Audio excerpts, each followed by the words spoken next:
Bonjour et bienvenue à TV Mag. Aujourd'hui, nous recevons Madame Nathalie Morissette, qui est de l'organisme L'Appui pour les proches aidants. Et bonjour, Nathalie. Bonjour, ça va bien? Oui, ça va bien. Et vous? Ça va très bien. Je suis contente d'être avec vous pour parler de l'appui aujourd'hui. Ben, merci beaucoup d'avoir accepté notre invitation. C'est très gentil parce que on entend parler beaucoup des proches aidants, surtout depuis quelques années.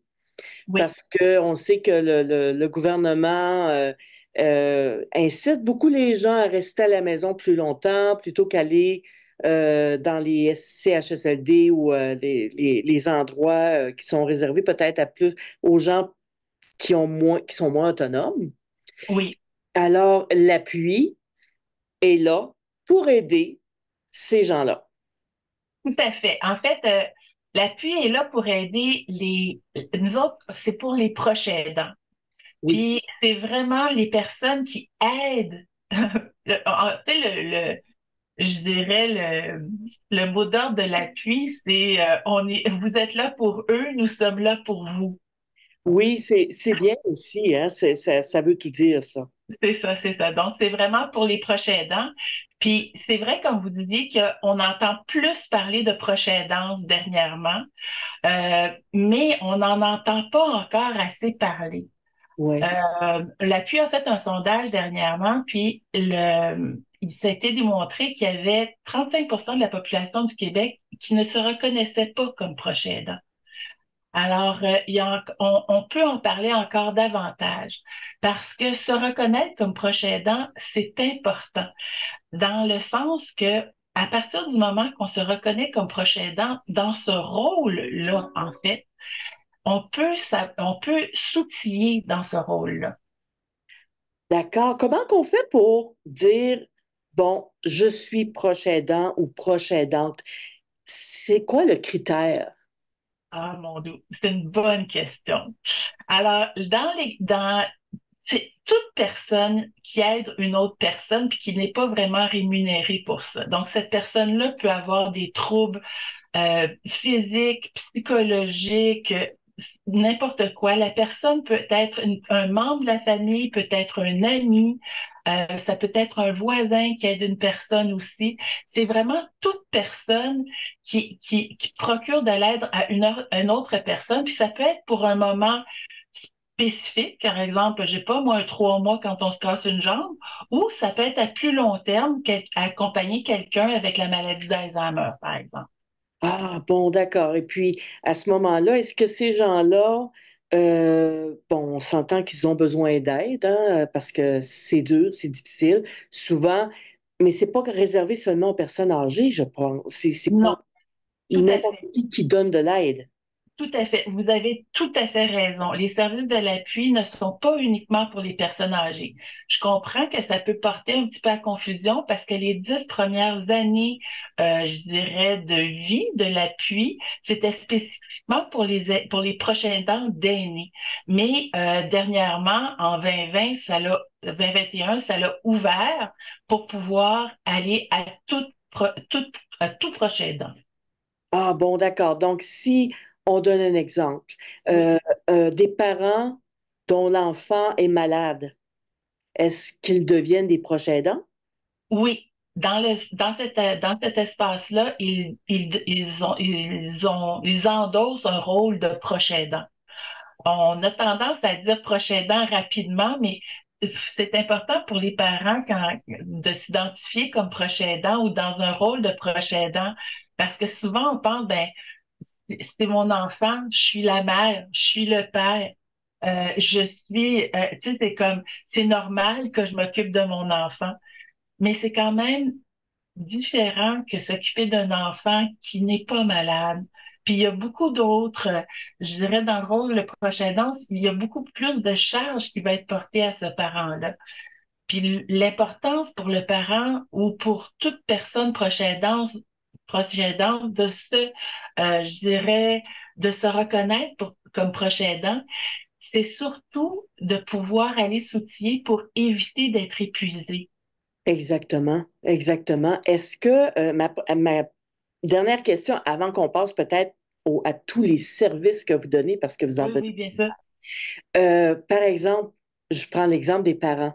Ils ont un enfant qui est quand même gravement malade, qui doit aller à l'hôpital, qui doit avoir des traitements, qui doit...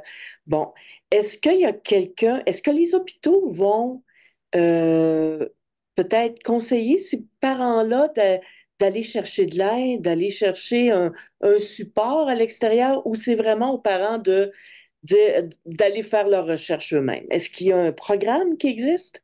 Ben, écoutez, on travaille très fort actuellement l'appui. Il y a un programme qui s'appelle Référence Aidance Québec, qui est fait conjointement avec le gouvernement et aussi les sociétés Alzheimer, qui permettent les intervenants du milieu hospitalier euh, qui ont rapport avec les familles ou qui ont rapport avec les proches aidants, de pouvoir leur offrir de soit, dans le cas de la maladie d'Alzheimer ou maladie apparentée, être référé à la Société Alzheimer ou encore d'être référé à l'appui pour toute autre forme de proche aidance. Donc, c'est un système qui est en train d'être mis en place à travers la province actuellement.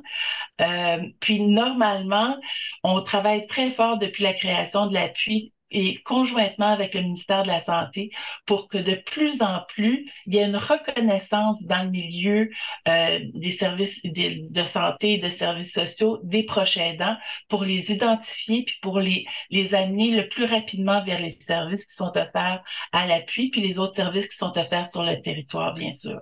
Ah, c'est bien ça, parce que justement, on n'est pas toujours au courant, puis surtout quand on est dans une période comme quand quelqu'un proche de nous est malade, on n'a pas toujours le temps d'aller voir sur Internet, bon, savoir, bon, qu'est-ce qui peut m'être utile, est-ce que je peux aller chercher de l'aide? En disant tout ça, est-ce qu'on pourrait parler des services?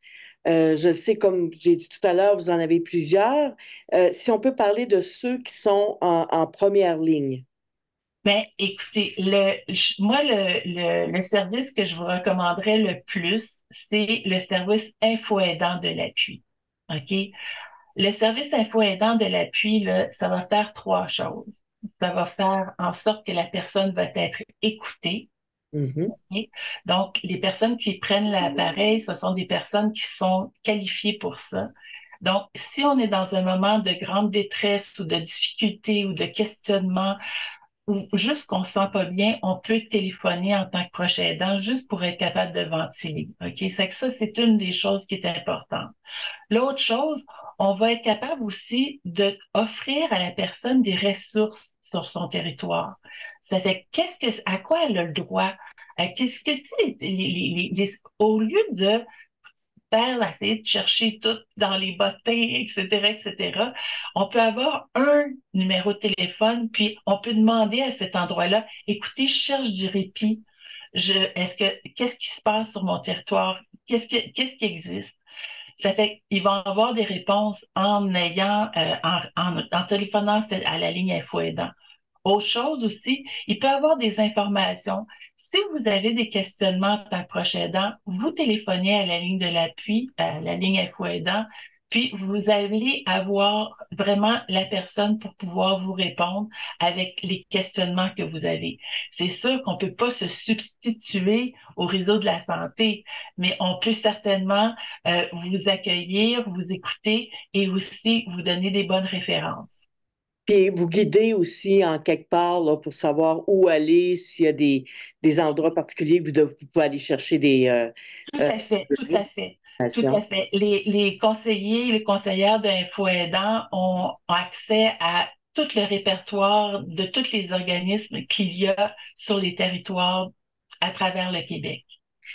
D'accord. Tous les professionnels qui travaillent à l'appui, Oui. Ce sont des professionnels de la santé ou ce sont des professionnels du milieu social?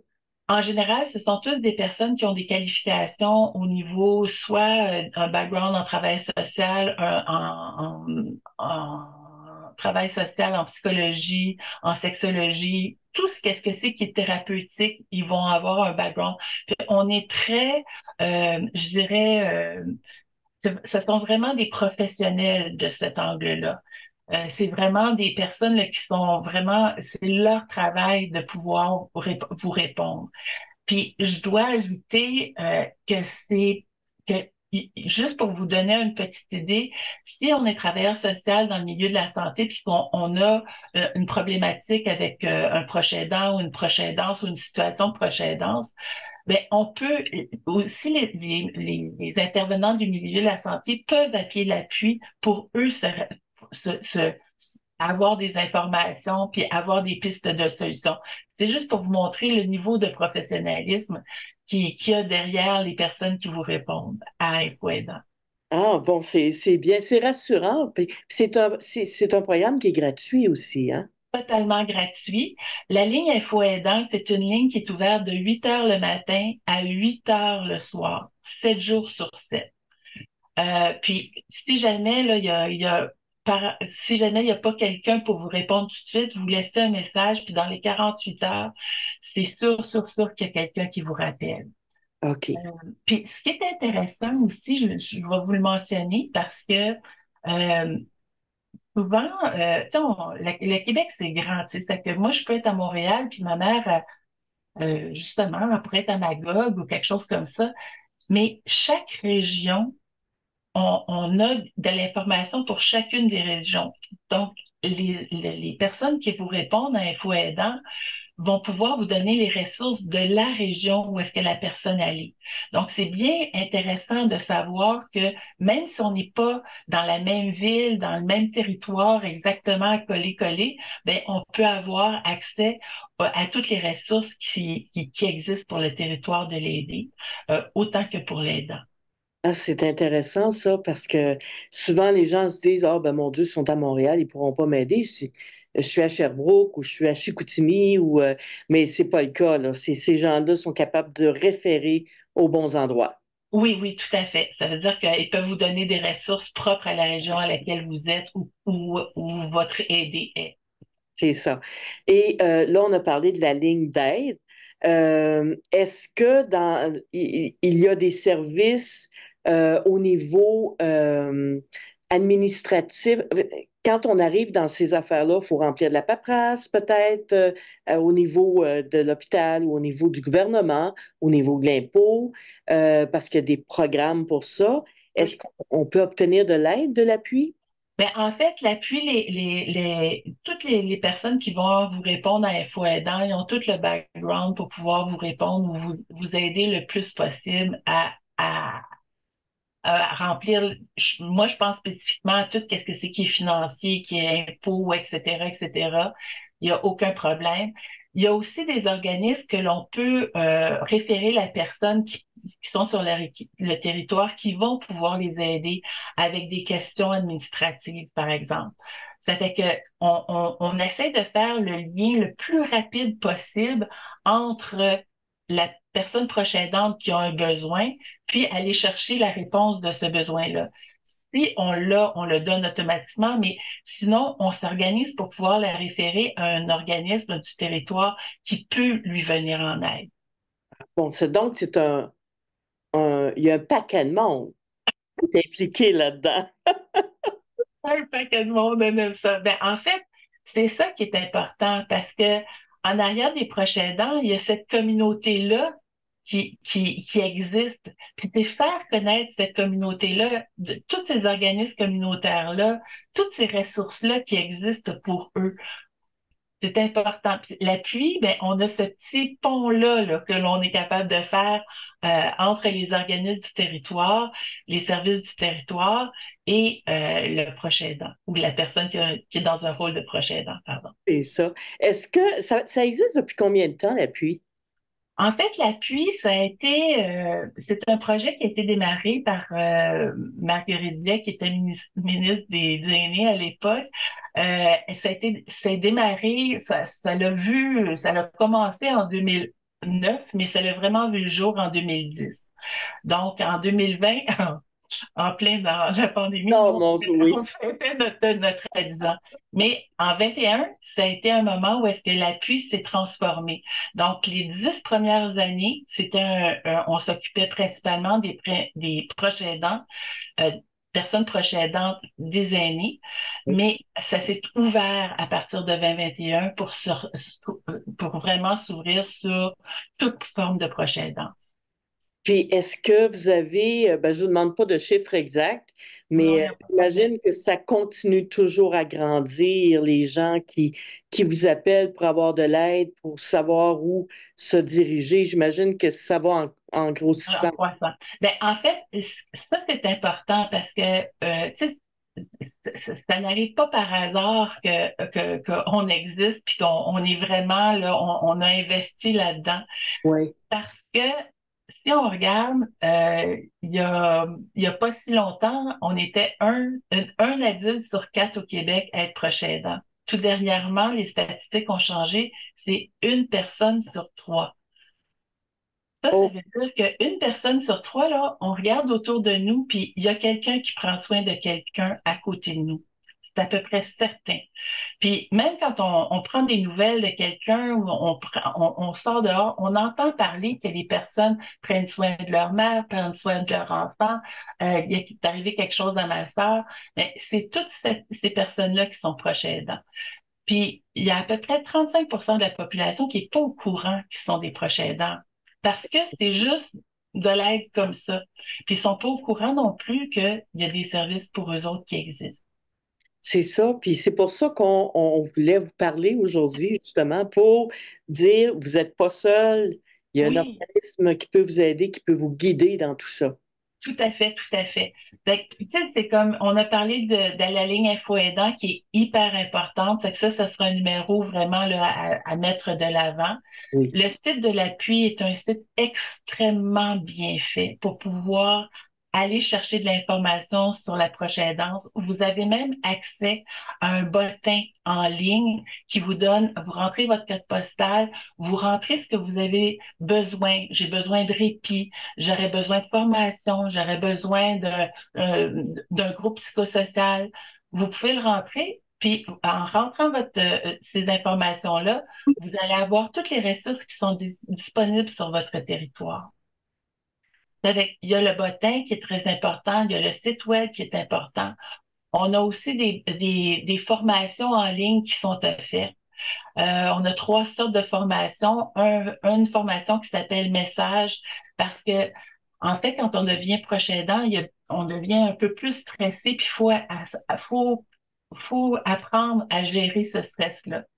Puis donc, un là-dessus, un qui va être un cours, une formation qui s'appelle Être proche aidant. Ça s'apprend. Puis un autre qui est avec toi sous un autre toit pour les personnes qui ont à placer quelqu'un en CHSLD qui doivent prendre cette décision-là. Ce sont tous des cours qui sont donnés en ligne, donc les personnes doivent avoir un ordinateur, etc., pour pouvoir vraiment avoir accès à ces cours-là. Mais ce sont des cours des formations qui sont bâties avec des universitaires vraiment à la fine pointe là, de ce qui peut être fait. Puis si la formation n'existe pas nécessairement, l'appui, c'est pas les formations en ligne que vous aimeriez faire, mais à travers Info Aidant, vous pouvez avoir accès à de la formation sur votre territoire aussi, donnée par des organismes.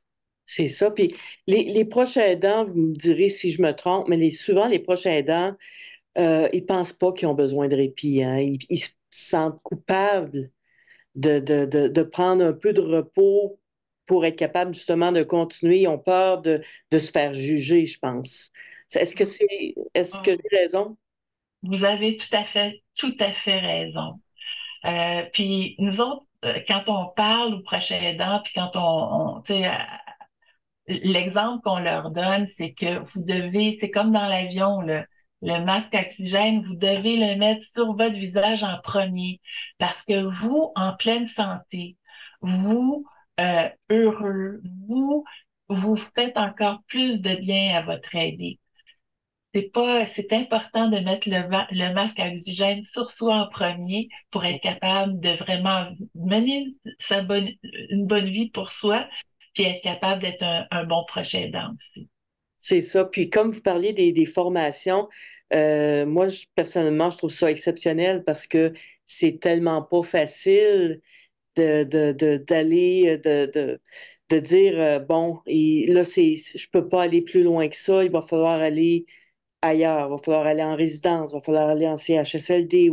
C'est une décision qui pèse lourd sur les épaules des gens, hein? Oui, on peut penser à tu sais, toute la culpabilité que ça peut faire vivre. Tu sais, là, c'est comme il y a toutes sortes je dirais, de croyances qu'on a. C'est que si je prends pas soin de ma mère chez moi jusqu'à la fin, ben je suis pas une bonne fille. Ben, ça c'est une croyance, c'est pas nécessairement la Exactement. réalité. Tu sais.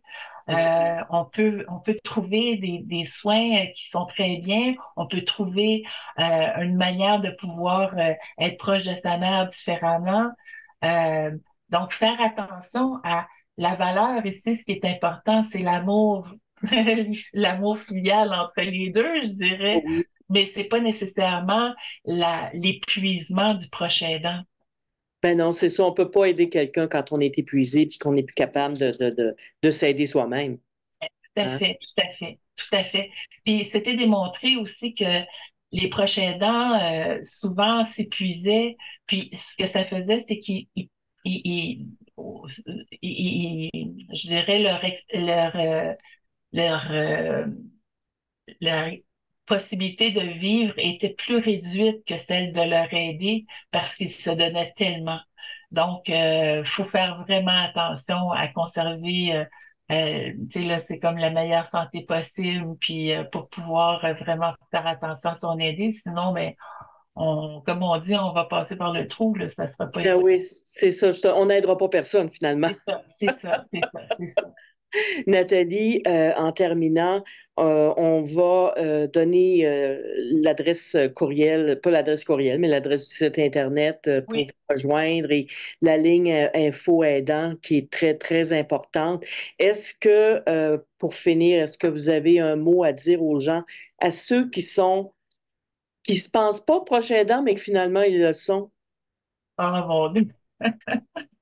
Ben, ce que je dirais, c'est qu'à partir du moment que vous prenez soin de quelqu'un, puis il y a plusieurs étapes pendant le prochain danse, puis le plus rapidement vous vous identifiez en tant que proche aidant, le plus rapidement vous êtes capable de prendre soin de vous, puis que vous allez pouvoir prodiguer encore de meilleurs soins à votre aidé. C'est ça que je leur dirais. Ben, on va se laisser là-dessus. Merci beaucoup, Nathalie. Puis, on souhaite une longue vie à l'appui parce que je pense que c'est un besoin essentiel. Ben, ça nous fait plaisir, puis on est là pour vous. N'hésitez pas à appeler la ligne Info Aidant. D'accord. Merci beaucoup, Nathalie. Merci, au revoir.